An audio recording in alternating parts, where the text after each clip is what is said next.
আজ ২৬শে মার্চ মহান স্বাধীনতা দিবস। আজকের এই দিনে শ্রদ্ধার সাথে স্মরণ করি সকল শহীদদের, যাদের রক্তের বিনিময়ে আমরা পেয়েছি আমাদের এই কাঙ্ক্ষিত স্বাধীনতা। আজকের এই দিনে মনে পড়ে যায় কবি শামসুর রহমান স্যারের স্বাধীনতা তুমি কবিতাটি। স্বাধীনতা তুমি রবি ঠাকুরের অজর কবিতা, অবিনাশী গান। স্বাধীনতা তুমি কাজী নজরুল, ঝাঁকড়া চুলের বাবরি দোলানো মহান পুরুষ, সৃষ্টি সুখের উল্লাসে কাপা।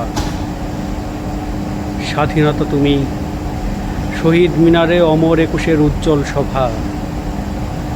স্বাধীনতা তুমি পতাকা শোভিত স্লোগান, মুখল সাজানো মিছিল।